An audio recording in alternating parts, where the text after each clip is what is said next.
Welcome to YOUCANIC. In this video we're going to take a look at the SZL unit, or also called the steering switch unit. SZL is the BMW name for it, and it's in German. Sometimes that's confused with a steering angle sensor.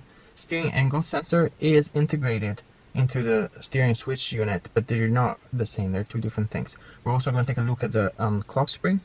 Now usually you might have had the DSC light turn on, take your car into a shop, and you're told that you need a $1,200, $1,400, or $1,500 SZL module, and and it needs to be programmed and replaced and everything. We're going to look at it. We're going to see what it takes to replace it and how you might be able to fix it without even replacing it.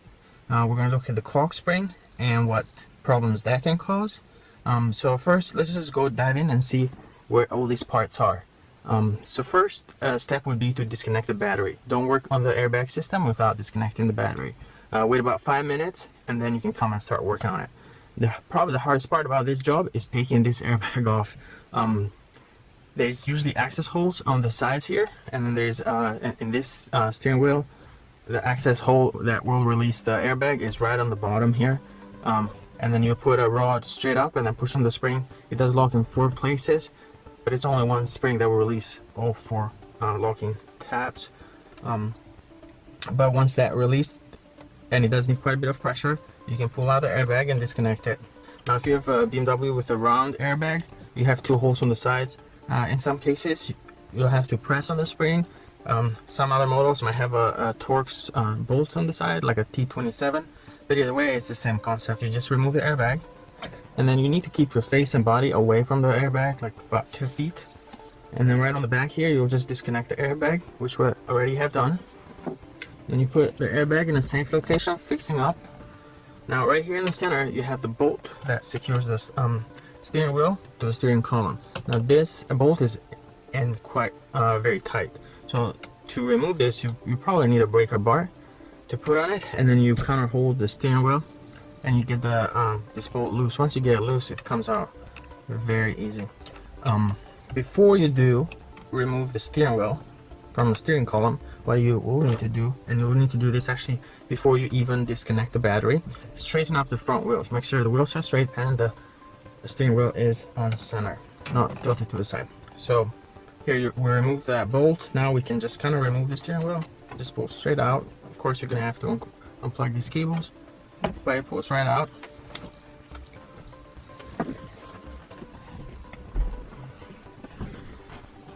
Now right here we have this plastic trim, and this pops out, and this bottom, it has a screw right here, but then it opens up like this. Okay, and right here we have the clock spring. Right behind it, what you see right here is the steering switch module, and here we have the switches for the wipers, turn signal. Now if your airbag light is on, if your horn is not working, if the paddle shifters aren't working, there's 2 possible causes. It could be one, it could be the clock spring, but can also be the SZL, or this switch module underneath. Usually is the clock spring. The clock spring, you just remove these 1, 2, 3 screws right there, but it's a little bit more than that to remove it, because you have these tabs that lock it right here. So if you have a really small screwdriver, this one right here is actually a little bit too big, but if you have a thinner screwdriver, you can put it in there. And so once you remove these screws, you unlock these tabs right here, you can go ahead and remove the clock spring. Before you do remove it, you need to be careful that you don't rotate this center part right here. What you want to do is probably use some tape and put it over here so it locks that in place. One common symptom of a bad clock spring is that if you scan the car, your BMW, you'll get a fault code for high resistance on the driver airbag squib, and that's usually is the clock spring. You also, if your clock spring is, you can hear, like turn the steering wheel and you hear rubbing or anything like that, that's another sign that the clock spring is the issue. We're going to look inside this clock spring. Usually when you replace this, it comes one piece, it's like what you see here. And the good thing is that typically you don't have to do a lot of programming. You just need to do steering wheel calibration once you replace one of these. And if you just have a BMW scan tool, usually you can't carry that procedure or yourself. You don't need to take it to a shop. But here we are going to remove this and look inside. And right there you can see the ribbon cable.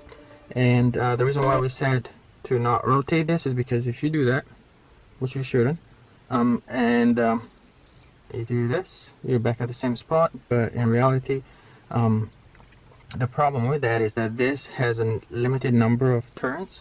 So as you can see here, that's it. It doesn't go anymore. If you push it, you damage it. But so it has 1, 2, 3, 4, 5, 5.5 turns. So to find the center, we're gonna go about halfway through. So about 2.5 turns or so. 1, 2. All right. So that's the clock spring. It can be easily replaced. Of course, you don't need to open it. I put it in this case. This was just for demonstration. And this is what keeps these wires connected between the airbag module and the driver. Now, right here is the steering switch module. This module includes the steering angle sensor that is right here. Here you can see there's two kinds of steering angle sensors on BMWs.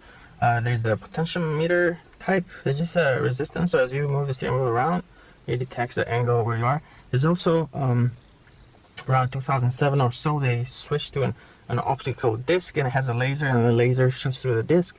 And then there's a receiver on the back side of the disc. It detects how much a flight went through or not, and it detects what position your steering angle is at. Now, what happens, especially with the one that has the optical disc, is that over time it'll collect dirt and oil, and that laser, when it shoots through, it doesn't allow the light to go through. Now, how do you know that the steering angle sensor is the issue? The most common sign is that as soon as you start the car, you start to drive it, you try to turn, or maybe you're just driving for a few minutes, and that DSC light comes on. With that DSC light, you might have a bunch of other lights come on as well, like ABS or whatever. It depends what's installed on your BMW, but the most common is that DSC, or that traction control and stability control lights. So that's the most common. And the problem with this is that it's kind of integrated on this SZL unit. So usually if you go to the dealer or any BMW shop, they're going to say, it needs to be replaced, and it will cost, for anywhere from like $1,100 to $1,500. Now, the good news is that before you do spend any money, you can always try to clean it. And to do that, what you'll do is you're going to remove these switches right here, and I have just torque screws right there. We have removed these already. Once you remove them, then you can go ahead and remove this whole unit. You'll need to unplug it on the back as well. So you can see here, you just press on this and unplug it. But here you can see the steering angle sensor. Now, if you're getting warning lights about DSC traction control, like I said earlier, most likely is your steering angle sensor. Of course, it needs proper diagnostic, because it can be hundreds of other things like ABS.